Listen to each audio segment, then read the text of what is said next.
Simon & Schuster Audio presents Dinner for Vampires, Life on a Cult TV Show While Also in an Actual Cult, by Bethany Joy Lenz, read by the author. This book is for you. Author's note. From 1999 to 2015, I maintained detailed journals that chronicled the events described in this book. In an effort to uphold accuracy, I've had many conversations with others who were involved. I've mapped timelines, cross-referenced stories for reliability, and fact-checked to the best of my ability. There are real families still recovering today from these events. There are children who don't know their parents or relatives were involved, and whose relationships with them would be forever altered if this information became publicly attached to them.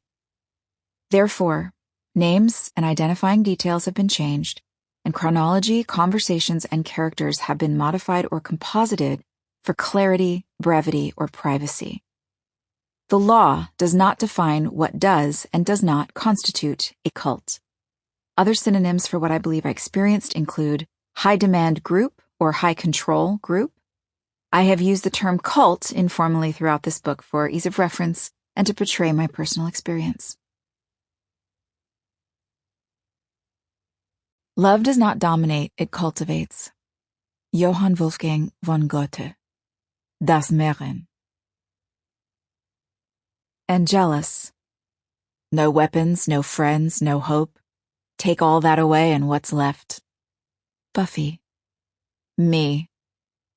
Buffy the Vampire Slayer, Becoming, Part 2, Season 2, Episode 22. Prologue. I don't want to do this anymore. Maybe we need to separate for a while. He was facing me when I said it, standing across the hotel room. He went quiet, tense. I hadn't said the word divorce, but it was close enough. His chest was moving in shallow breaths. He blinked a few times. And what about Rosie, he said. Who does she go with? Rosie. Resting on the bed between us, she rustled, still in her car seat, alongside the suitcases we needed to pack for our flight back home to Idaho in a few hours. There she lay, 11 months of life, and already full of turmoil. Her evenings were peppered with the sound of her parents' bitter arguments and slamming doors, Mom crying in closets.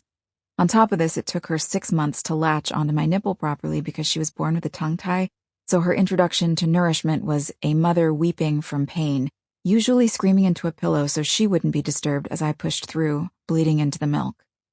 Yes, there were plenty of walks in the sunshine, naps on our chest, holding her father's thumbs as he cooed. Sample complete. Ready to continue?